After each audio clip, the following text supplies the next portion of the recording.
విన్న తర్వాత నేను ఒకసారి మాట్లాడతాను. హాలోగ్రాములు పెట్టుకొని గెలిచేశాడు, నేను కూడా హాలోగ్రాములు పెట్టుకొని ఉండుంటే రోడ్ల మీదకి రాకుండా గెలిచిపోయేవాడినేమో, ముఖ్యమంత్రి అయిపోయేవాడినేమో అనే ఫ్రస్ట్రేషను కనిపించింది. దాన్ని కవర్ చేసుకోవడానికి, అంటే వాళ్ళ పార్టీలో వాళ్ళు కూడా అలా ఫీల్ అవుతున్నారంట, దాన్ని డైవర్ట్ చేయడానికి ఏమైనా ప్రొఫెసర్ నాగేశ్వర్ గారి ఇష్యూని వాళ్ళు ముందు పెట్టి వాళ్ళ వితిన్ ద పార్టీని ఒక యాక్టివేట్ చేయడానికి ఎప్పుడో ఒక్కొక్క మూమెంట్ కావాలి కదా. సో ప్రజా సమస్యల మీద మూమెంట్ చేయలేరు కాబట్టి ఇలాంటి ఒక ఇష్యూని ఏమైనా తీసుకున్నారేమో అని కూడా అనిపించింది నాకు. సో ఇది ఈవిడ జర్నలిస్ట్ అని చెప్పుకునే ఈవిడ మాట్లాడింది ఏంటంటే, పవన్ కళ్యాణ్ గారంట పక్కన విజయ్ ముఖ్యమంత్రి అయ్యాడు కాబట్టి ఈయన బాధపడిపోయాడంట. ఆయన కటౌట్లు పెట్టుకుని హలోగ్రాములు పెట్టుకుని ముఖ్యమంత్రి అయిపోయాడు, అలా నేను కూడా పెట్టుకుని ఉంటే ముఖ్యమంత్రిని అయిపోయేవాడినేమో, అలాంటి భావనే కార్యకర్తల్లోనూ నాయకుల్లో కూడా ఉందనే ఒక ఫ్రస్ట్రేషన్తో దాన్ని డైవర్ట్ చేయటం కోసం బహుశా ప్రొఫెసర్ నాగేశ్వర్ ఇష్యూని ఆయన తీసుకొచ్చి ఉంటారు అని నేను అనుకుంటున్నాను అని చెప్పి ఆవిడ మాట్లాడింది. ఈ ఒక్క విషయం చాలు, ఆవిడ జర్నలిస్టా కాదా అనేది చెప్పడానికి ఈ ఒక్క విషయం చాలు. సరే, ఒక వ్యక్తి జర్నలిస్టా కాదా అని సర్టిఫై చేసే స్థాయి నాది కాకపోవచ్చు, కానీ ఆవిడ మాట్లాడిన మాటలకు అర్థం చెప్పాల్సిన బాధ్యత మాత్రం మనకుంది. ఈవిడ మాట్లాడితే నేను ఇన్వెస్టిగేటివ్ జర్నలిస్టు, స్వతంత్రంగా పనిచేస్తాను, నేను ఏ రాజకీయ పార్టీకి పనిచేయనని ఈవిడ చెప్తుంది. మరి అలాంటప్పుడు మొన్న పవన్ కళ్యాణ్ మీటింగ్ మొత్తం విన్నారా లేదా? పవన్ కళ్యాణ్ మీటింగ్ మొత్తం వినుంటే దాని సారాంశం నేను చిన్నగా 2 ముక్కల్లో చెప్తా. చాలామంది వాస్తవానికి ఈ విజయ్ సీఎం అయిన సమయంలో పవన్ కళ్యాణ్ గారు సర్జరీ చేసుకుని రెస్ట్ తీసుకుంటున్నటువంటి సమయం అది. చాలామంది ఏంటంటే ఆ రోజు విజయ్తో పవన్ కళ్యాణ్ని పోల్చి సోషల్ మీడియాలో మాట్లాడిన మాట వాస్తవం. సరే, అది కాసేపు పక్కన పెడితే పవన్ కళ్యాణ్ మొన్న మీటింగ్లో చెప్పింది ఏంటంటే, అక్కడ అయిపోయారు, నాకు ఒక రకంగా అసూయగా ఉంది, ఈవిడ చెప్పినట్టే కటౌట్లు హలోగ్రాములు పెట్టుకుని సీఎం అయ్యారు, నాకు ఒక రకంగా అసూయగా ఉంది. ఎందుకనంటే అక్కడ ప్రజలందరూ కూడా ఏకతాటి మీదకి వచ్చి, కార్యకర్తలందరూ ఏకతాటి మీదకి వచ్చి విజయ్ని గెలిపించుకున్నారు.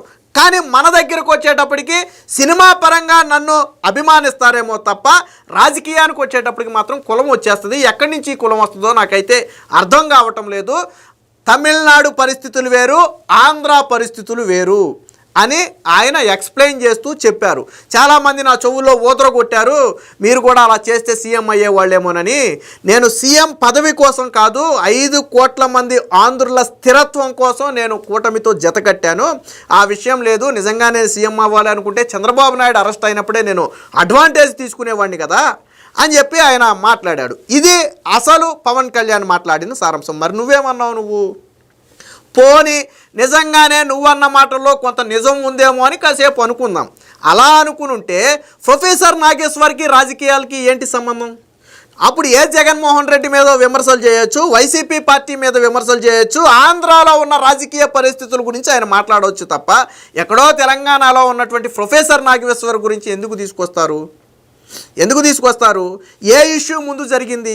ప్రొఫెసర్ నాగేశ్వర్ ఇష్యూయే కదా జరిగింది. పవన్ కళ్యాణ్ కూడా ఏదో ఇక్కడ నుంచి పోలీసులు వెళ్తున్నారని తెలిస్తే అలాంటిది ఏమీ చేయొద్దు, ఆయన పొరపాటున మాట్లాడుంటాడులే, వదిలేయండి అని నేనే చెప్పానని చెప్పి స్వయంగా పవన్ కళ్యాణ్ కూడా చెప్పాడే. మరి నువ్వు దాన్ని ఎలాగా ప్రొఫెసర్ నాగేశ్వర్ ఇష్యూని తీసుకొచ్చిందే అసలు పవన్ కళ్యాణ్ సీఎం అవ్వలేదని, వాళ్ళ కార్యకర్తలు బాధపడుతున్నారని, దాన్ని డైవర్ట్ చేయడానికి తీసుకొచ్చారని నువ్వెలా అనుకున్నావు? మరి ఇది ఎక్కడ జర్నలిజం నాకు అర్థం కాల. ఏ కోసానా కూడా అక్కడ పవన్ కళ్యాణ్ మాట్లాడిన మాటలకు ఇందాక నువ్వు చెప్పిన సమస్యకు అసలు లింకే లేదే. మరి దాన్ని నువ్వు ఎలాగా ప్రొఫెసర్ నాగేశ్వర్ అంటగట్టావో నాకు అర్థం కాల. సో మరి అది నీ ఇన్వెస్టిగేటివ్ జర్నలిజం అంటే తలా తోక లేకుండా మాట్లాడటమే ఇన్వెస్టిగేటివ్ జర్నలిజం అయితే నాకు తెలియదు. దీంతో పాటు ఇంకోటి కూడా మాట్లాడింది, ఒకసారినండి. మన రాష్ట్రాల్లో ఇన్వెస్టిగేషన్ జర్నలిజం పూర్తిగా చచ్చిపోయింది.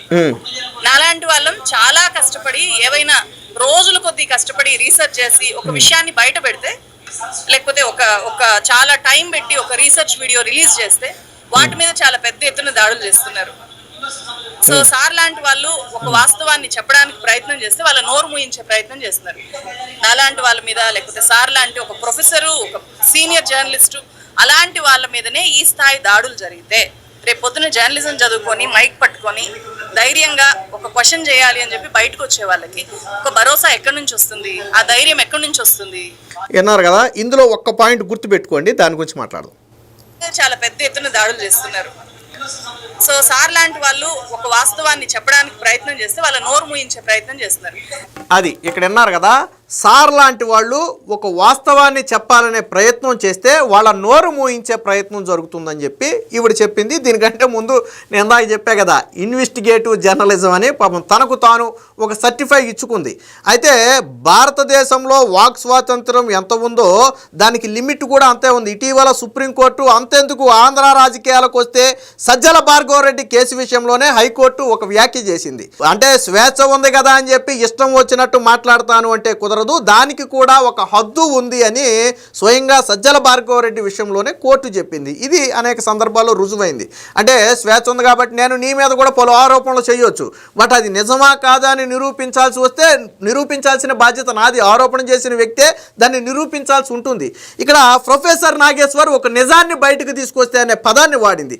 అది నిజం కాదు అని బేషరతుగా నేను వ్యాఖ్యలు వెనక్కి తీసుకుంటున్నానని ప్రొఫెసర్ నాగేశ్వరే ఒప్పుకుంటే అది నిజం అని చెప్పి నువ్వెలా మాట్లాడేవమ్మా తులసి చంద్? నాకు అర్థం కాల. నువ్వేమన్నావు, సార్ లాంటి వాళ్ళు ఒక నిజాన్ని బయటికి తీసుకొచ్చే ప్రయత్నం చేస్తే అన్నావు. అంటే ఆయన మొన్న పవన్ కళ్యాణ్ మీద చేసినటువంటి వ్యాఖ్యలు నిజమా? నిజమైతే ఆయన ఎందుకు బేషరతుగా నేను వ్యాఖ్యలు వెనక్కి తీసుకుంటున్నానని చెప్పాడు? బహుశా నేను ఫ్యాక్ట్ చెక్ చేసుకోవాల్సింది అని ఆయన ఎందుకు చెప్పాడు? శశపిషాలు లేకుండా నేను వెనక్కి తీసుకుంటున్నానని, బేషరతుగా వెనక్కి తీసుకుంటున్నానని ఎందుకు చెప్పాడు? మాట మీద నిలబడవచ్చు కదా. నిజమే అయితే ఎస్ నేను చెప్పింది నిజమే, కావాలంటే నాతో ఎవరన్నారో నేను నిరూపిస్తా అని చెప్పొచ్చు కదా ప్రొఫెసర్ నాగేశ్వర్. ఎందుకు చెప్పలా? మరి దాన్ని నిజమని నువ్వు రుద్దే ప్రయత్నం ఎందుకు చేస్తున్నావు? మాట్లాడిన వ్యక్తే వ్యాఖ్యలు వెనక్కి తీసుకుంటున్నాను, ఇది అయిపోయిన అధ్యయనం అని చెప్పి ఆయనే మాట్లాడితే, జనసేన పార్టీ కూడా దాన్ని అగ్రీ చేసింది, వాళ్ళు కూడా కన్విన్స్ అయ్యారు అని చెప్పి ఆయనే చెబితే అసలు ఈ మీటింగ్ ఎందుకు పెట్టారు? నాకు అర్థం కాల. మీటింగ్ ఎందుకు పెట్టారు? పెట్టిందే కాక సరే ఆయన మాట్లాడాడు, తర్వాత వ్యాఖ్యలు వెనక్కి తీసుకున్నాడు, దాన్ని నిజమని చెప్పి నువ్వు రుద్దే ప్రయత్నం ఎలా చేస్తున్నావు? రెండోది, మైక్ పట్టుకుని ముందుకు వచ్చి మాట్లాడే వాళ్ళ గొంతు నొక్కేస్తే ఎలాగా, ఎవరు వస్తారని నువ్వు అన్నావు. మరి ఇన్ని రోజులు మట్టి నువ్వు వీడియోలు చేస్తున్నావు కదా, నీ గొంతు ఎవరైనా నొక్కేశారా? నువ్వు ఆంధ్ర పాలిటిక్స్ మీద జగన్మోహన్ రెడ్డికి అనుకూలంగా అనేక వీడియోలు చేసావు. ఈవెన్ పీపీపీ మోడల్లో కట్టే మెడికల్ కాలేజీల మీద కూడా వీడియో చేసావు. ఓకే రైట్, నీకు చేసే హక్కు ఉంది. ఒక సమస్య వచ్చింది కాబట్టి నీకు చేసే హక్కు ఉంది. సరే, మంచా చెడ కాసేపు పక్కన పెడతా. మరి రాష్ట్రానికి వస్తున్నటువంటి పెట్టుబడుల మీద నువ్వు ఎప్పుడైనా వీడియో చేసావా? రాష్ట్రానికి గూగుల్ డేటా సెంటర్ లాంటి పెట్టుబడులతో పాటు అనేక పరిశ్రమలు వచ్చాయి కదా. బుల్లెట్ పరిశ్రమ వచ్చింది కదా, ఎయిర్ ఫోర్స్కి డిఫెన్స్కి సంబంధించినటువంటి పరిశ్రమలు వస్తున్నాయి కదా. మరి వాటి మీద ఎందుకు వీడియోలు చేయట్లేదు? అంటే రాజకీయంగా కూటమికి యాంటీగా ఉన్నటువంటి విషయాలు కావచ్చు, లేదా పొలిటికల్గా ఇక్కడ జగన్మోహన్ రెడ్డి స్టాండ్ తీసుకున్నటువంటి విషయాల మీద కావచ్చు, ఎందుకు వీడియోలు చేస్తున్నావు? నాకు కొంచెం గుర్తు, సోషల్ మీడియాలో కూడా 2-3 సార్లు లోకేష్ గారిని ట్యాగ్ చేసి తులసి చందు సహాయం అడిగింది. నాకు కరెక్టే సహాయం ఏంటనేది నాకు గుర్తులేదు, కానీ 2-3 సందర్భాల్లో కూడా నారా లోకేష్ గారు రెస్పాండ్ అయ్యారు. సరే, తర్వాత ఏం జరిగిందనేది నాకు తెలియదు, కానీ నారా లోకేష్ గారు అయితే రెస్పాండ్ అయ్యారు. మరి ఆయన హుందాగా, అంత హుందాగా నీకు రెస్పాండ్ అయ్యారంటే నారా లోకేష్ గారు నీకు విలువ ఇచ్చారా లేదా? నువ్వు ప్రభుత్వానికి వ్యతిరేకంగా వీడియోలు చేస్తున్నప్పటికీ కూడా, నువ్వు విషం చిమ్ముతున్నావని తెలిసినప్పటికీ కూడా నీకు నారా లోకేష్ గారు రెస్పాండ్ అయ్యారు. ఆయన నీకు విలువ ఇచ్చాడు. ఆయన అంటే కూటమి ప్రభుత్వం నీకు స్వేచ్ఛనిచ్చిందా, నీకు గొంతు నొక్కేసిందా? చెప్పాలి, తులసి చంద్ చెప్పాలి. నీకు ఇదిగో నేను ఈ వీడియోలు చేస్తే నన్ను ఇబ్బంది పెట్టారు, నేను ఇది ప్రశ్నించానని నన్ను ఇబ్బంది పెట్టారు, ఎక్కడ చెప్పు? ఇక రెండోది, కేసులు అంటావా, అది ఒక పార్టీకి సంబంధించినటువంటి విషయం. ఉప ముఖ్యమంత్రిగా ఉండి ఒక పార్టీని నడుపుతున్నటువంటి అధ్యక్షుడి గౌరవానికి సంబంధించినటువంటి విషయం. అమిత్ షా అనే వ్యక్తి పవన్ కళ్యాణ్కు క్లాసు పీకాడు అనటం చిన్న విషయమా? అది ఒక వ్యక్తిని కించపరిచేలాగా లేదా? పోనీ దానికి ఏదైనా సోర్స్ ఉందా? లేదు కదా. మరి ఎలా మాట్లాడతారు? మాట్లాడిన తప్పని ఆయన ఒప్పుకున్న తర్వాత అది నిజమని చెప్పి నువ్వెలా చెప్పే ప్రయత్నం చేస్తావు? ఇదా మీరు చేసే జర్నలిజం? ఇదేనా జర్నలిజం అంటే? ఇప్పుడు 2 వీడియోలు నేను ప్లే చేసి చూపించా. పవన్ కళ్యాణ్ ఆ రోజు మాట్లాడిన దాన్నేమో ప్రొఫెసర్ నాగేశ్వర్ ఇష్యూని తీసుకొచ్చింది, అసలు పవన్ కళ్యాణ్ ఇతర ఇష్యూని డైవర్ట్ చేయడానికి అని చెప్పావు. అసలు ప్రొఫెసర్ నాగేశ్వర్ పేరే ఆయన ఎత్తలా. సరే, అది వేరే విషయం అనుకో. రెండోది, ఆయన కూడా చాలా గౌరవంగా, హుందాగా, ఆయన అంటే నాకు చాలా గౌరవం ఉంది, వాళ్ళ ఇంట్లో జరిగిన పెళ్లికి నేను వెళ్ళాను, పోలీసులు వెళుతున్నారని తెలిస్తే నేను అలాంటిది ఏమీ వద్దు, పొరపాటున మాట్లాడుంటాడని నేనే చెప్పానని పవన్ కళ్యాణ్ అంత హుందాగా మాట్లాడితే ఆ ఒక ఇష్యూని డైవర్ట్ చేయడానికి ప్రొఫెసర్ నాగేశ్వరరావు రాజకీయ నాయకుడు వాడుకోవడానికి ఆయన్ని కాదు కదా. మరి ఎలా మాట్లాడావమ్మ తులసి చందు? చెప్పాలి కదా నువ్వు ఇప్పుడు నువ్వు అడిగిన ప్రశ్నలకు ఎదుటి వ్యక్తి సమాధానం చెప్పాలి అన్నప్పుడు ఎదుటి వ్యక్తి అడిగిన ప్రశ్నలకు నువ్వు కూడా సమాధానం చెప్పాలి. జర్నలిజం అంటే కనీసం కొద్దో గొప్ప శాంటిటీ ఉండాలి, కనీసం కొన్ని ఆధారాలు ఉండాలి. అంతేగాని మా ఇష్టం వచ్చినట్టు మేము మాట్లాడతాం, మా ఇష్టం వచ్చినట్టు మేము బురద జల్లుతాం, మమ్మల్ని ప్రశ్నిస్తే మాత్రం జర్నలిస్టులు గొంతు నొక్కేస్తున్నామని చెప్పి విక్టిమ్ కార్డు చూపిస్తాం.